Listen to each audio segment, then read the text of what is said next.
America ప్రెసిడెంట్గా Donald Trump white హౌస్లో కాలు మోపిన వెంటనే యావత్ ప్రపంచాన్ని ఏదో ఒక రకంగా గడగడలాడిస్తూనే ఉన్నారు. ఇక ట్రంప్కు తన పర అనే భేదం లేదు. అందరినీ ఒకే విధంగా ట్రీట్ చేస్తారు. ఇక అమెరికా విషయానికి వస్తే అక్కడ 50 రాష్ట్రాలు. ఒక్కో రాష్ట్రంలో ఒక్కో పార్టీ చెందిన గవర్నర్ పరిపాలన సాగిస్తూ ఉంటారు. ప్రస్తుతం అమెరికాలో అధికారంలో ఉంది రిపబ్లికన్ పార్టీ. ఇక ట్రంప్ వచ్చాక ప్రతిపక్ష పాలిత డెమోక్రటిక్ పార్టీ రాష్ట్రాల గవర్నర్లపై ప్రతీకారం తీర్చుకుంటున్నారు. తాజాగా ఆయన నజర్ షికాగో నగరంపై పడింది. షికాగోలో క్రైమ్ రేట్ విపరీతంగా పెరిగిపోయిందని, కాబట్టి నేషనల్ గార్డ్ ట్రూప్స్ను పంపించి సమస్య పరిష్కరిస్తారని బుకాయిస్తున్నారు. రికార్డులు మాత్రం క్రైమ్ రేట్ తగ్గిందని చెబుతున్న ట్రంప్ మాత్రం తన మంకుపట్టు వేయటం లేదు. డెమోక్రటిక్ పార్టీ గవర్నర్ను ముప్పతిప్పలు పెట్టాలన్నదే అసలు ఉద్దేశంలా కనిపిస్తోంది. ప్రస్తుతం అమెరికాలో ఇదే అంశం టాక్ ఆఫ్ ది టౌన్గా మారింది.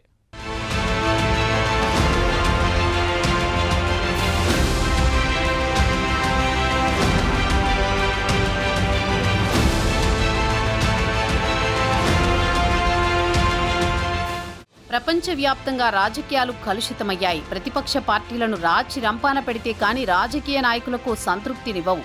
అది ఇండియా కానీ లేదా అమెరికా కానీ. ఇక అమెరికా విషయానికి వస్తే అక్కడ 50 రాష్ట్రాలున్నాయి. ఒక్కో రాష్ట్రంలో ఒక్కో పార్టీ అధికారంలో ఉంటుంది. మన దేశంలో ముఖ్యమంత్రులు ఎలా ఉంటారో అక్కడ గవర్నర్ ఉంటారు. అతనికి ఆ రాష్ట్రంపై విశేష అధికారాలు ఉంటాయి. ఇక అమెరికా ప్రెసిడెంట్గా డొనాల్డ్ ట్రంప్ బాధ్యతలు స్వీకరించిన తర్వాత డెమోక్రాటిక్ పాలిత రాష్ట్రాలపై తన అక్కసు తీర్చుకోవడం మొదలుపెట్టాడు.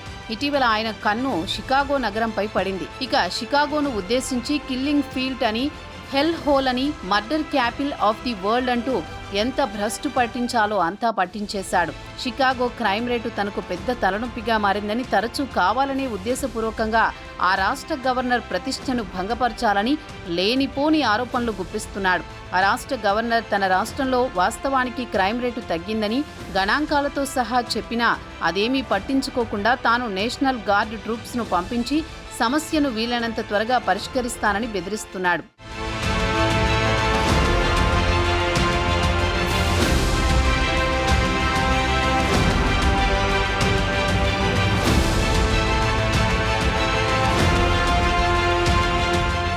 ఇలాంటి పరిస్థితి సరిగ్గా 1 నెల క్రితం వాషింగ్టన్ డీసీలో చోటు చేసుకుంది. అక్కడ ట్రంప్ ఇదే నాటకం ఆడాడు. వాషింగ్టన్ డీసీలో క్రైమ్ రేటు పెరిగింది. వెంటనే నేషనల్ గార్డ్స్ను పంపించి అదుపులోకి తెస్తానని బెదిరింపులకు దిగాడు. అయితే అక్కడ అధికారిక గణాంకాలు చూస్తే క్రైమ్ రేటు గణనీయంగా తగ్గింది. ఇక ట్రంప్ ప్రధాన ఉద్దేశం ప్రతిపక్ష డెమోక్రాటిక్ గవర్నర్లను ఇబ్బంది పెట్టడం. ఇక ఇల్లినాయిస్ డెమోక్రటిక్ గవర్నర్ జేబీ ప్రిట్జికర్ మీడియాతో మాట్లాడుతూ, షికాగోకు అమెరికా ప్రెసిడెంట్ జోక్యం వద్దే వద్దు, తమ ఉద్యోగం తమను చేసుకోనివ్వండి. షికాగో నగరం వీధుల్లో క్రైమ్ పెరిగితే దాన్ని తాము దారికి తెచ్చుకుంటాం. ఆ దిశలో మంచి ఫలితాలు కూడా సాధించామని గవర్నర్ చెప్పుకొచ్చారు. అయితే గ్లోబల్ మీడియాలో కూడా ట్రంప్ చెబుతున్నట్లు షికాగో క్రైమ్ రేటు తగ్గిందని, అమెరికాలోని ఇతర నగరాల్లో క్రైమ్ రేటు గురించి అధ్యయనం చేసిన తర్వాత ఈ నిర్ణయానికి వచ్చాయి.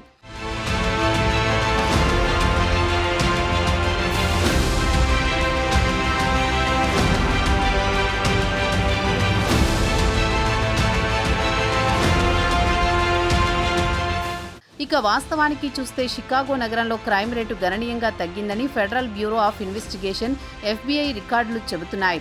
2024లో షికాగో ప్రతి 1,00,000 మంది జనాభాకు 540 హింసాత్మక నేరాలు జరిగాయి. ఇక ఈ నగరంలో సుమారు 27 లక్షల మంది నివసిస్తున్నారు. అమెరికాలోని అతిపెద్ద నగరాల్లో షికాగో 3వ స్థానంలో నిలిచింది.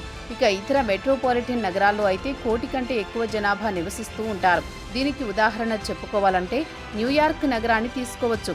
హింసాత్మక ఘటనల విషయానికి వస్తే హత్యలు, లైంగిక దాడులు, దొంగతనాలు, దాడులు చేయడం లాంటివి హింసాత్మక నేరాల కిందికి వస్తాయి. ఈ నేరాలకు FBI తగిన రికార్డులు నమోదు చేస్తుంది. ఇక గత ఏడాది కంటే 2024లో షికాగో నగరంలో నేరాల సంఖ్య 11% దిగి వచ్చింది. దాదాపు 2023 నాటి స్థాయికి దిగివచ్చాయి. కోవిడ్-19 తర్వాత క్రమంగా నేరాలు తగ్గుముఖం పట్టాయని రికార్డ్స్ చెబుతున్నాయి.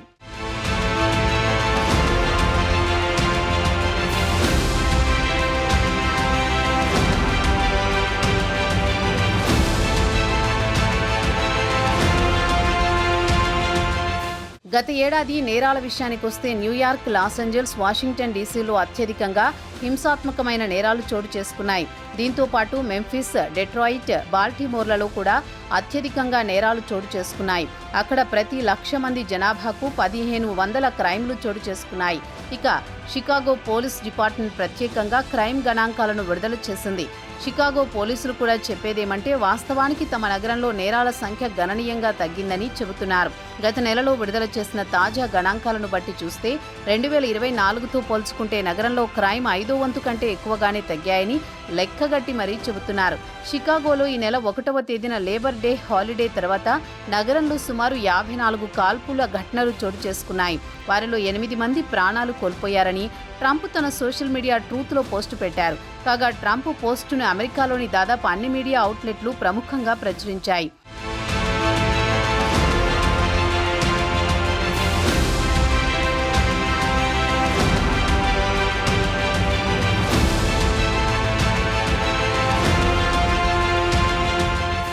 అయితే ఆగస్టు నెలాఖరులో షికాగో పోలీస్ డిపార్ట్మెంట్ నగరంలో జరిగిన క్రైమ్ గణాంకాలను విడుదల చేసింది.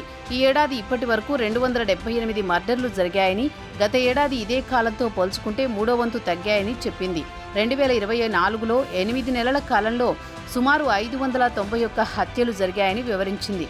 అయితే షికాగో పోలీసులు వాస్తవాలను దాస్తున్నారని, హత్యలు తక్కువ జరిగినట్లు తమ రికార్డులు చూపిస్తున్నాయన్న ఆరోపణలు కూడా ఎదుర్కొంటోంది. గత ఏడాది అమెరికాలో ఏ రాష్ట్రంలో జరగని హత్యలు షికాగోలో జరిగాయని FBI రికార్డులు చెబుతున్నాయి. అయితే షికాగో విషయానికొస్తే 1990 నుంచి క్రమంగా నేరాలు తగ్గుతూ వస్తున్నాయి. కొన్ని సంవత్సరాల పాటు ఏడాదికి 900 హత్యల వరకు పోలీసుల రికార్డులకెక్కాయి. అయితే ఇటీవల కాలంలో మాత్రం హత్యలు గణనీయంగా తగ్గాయని FBI గణాంకాలను బట్టి తెలుస్తోంది.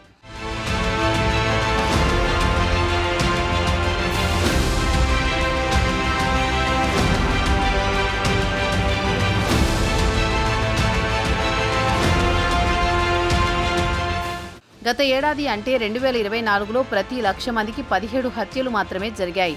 2023లో 19, అంతకు ముందు సంవత్సరంలో 23 హత్యలు జరిగాయి. అయితే అమెరికాలోని ఇతర నగరాలతో పోల్చుకుంటే షికాగో హత్యలు గణనీయంగా తగ్గాయి. నేరాల జాబితాలో అగ్రస్థానంలో మాత్రం లేదు. అమెరికాలోని 37 నగరాల జనాభా విషయానికొస్తే షికాగో 10వ స్థానం ఆక్రమించింది. 2024లో అత్యధికంగా హత్యలు జరిగిన నగరాల విషయానికొస్తే మెంఫిస్లో ప్రతి 1,00,000 మందికి 41 హత్యలు జరిగితే బాల్టిమోర్లో ప్రతి 1,00,000 మందికి 35 హత్యలు జరిగాయి. వాస్తవాలు ఇలా ఉంటే white house press secretary Caroline Leavitt మాత్రం అమెరికా నగరాల్లో అత్యధికంగా మర్డర్లు జరిగింది షికాగో నగరంలోనే అంటూ బుకాయించారు. వైట్ హౌస్ దీనికి సంబంధించి ఒక ప్రకటన కూడా విడుదల చేసింది. వరుసగా గత 7 సంవత్సరాల నుంచి షికాగో నగరంలో అత్యధికంగా హత్యలు జరిగాయని Rochester institute of technology research group అధ్యయనం చేసిన నివేదిక ఉదాహరణగా చూపించారు కరోలైన్ లెవిట్.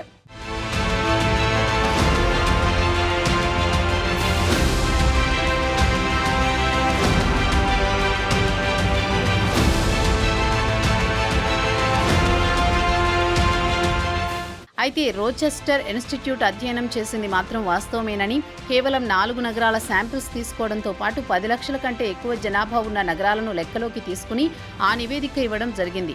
మొత్తానికి ట్రంప్ మాత్రం షికాగో నగరంపై తన సైనికుల దండయాత్రకు పంపించి డెమోక్రటిక్ పాలిత రాష్ట్రాల కంటి మీద కునుకు లేకుండా చేయాలనుకుంటున్నాడు. కాగా ఇల్లినాయిస్ రాష్ట్రంలో షికాగో నగరంలో క్రైమ్ రేటు పెరగడానికి కారణం గత కొన్ని దశాబ్దాల నుంచి ఇటాలియన్ మాఫియా ఇక్కడ తిష్ట వేసుకుని కిడ్నాప్లు, బలవంతపు వసూళ్లు, కాంట్రాక్టు హత్యలు లాంటివి చేసి నగరం మొత్తాన్ని తమ గుప్పెట్లో పెట్టుకుంది. అయితే కాలక్రమంలో ఇటాలియన్ మాఫియా డాన్లు వయసు పైబడ్డం, జైల్లో మగ్గడం, క్రమంగా క్రైమ్ రేటు తగ్గడం, దీన్ని సాకుగా చూపించి షికాగో నగరంపై సైన్యాన్ని పంపించి అశాంతి సృష్టించడం ట్రంప్ ప్రధాన ఉద్దేశంగా కనిపిస్తోంది. డెమోక్రటిక్ పార్టీలను భ్రష్టు పట్టించాలని చూస్తున్నాడని రాజకీయ పరిశీలకులు అభిప్రాయపడుతున్నారు.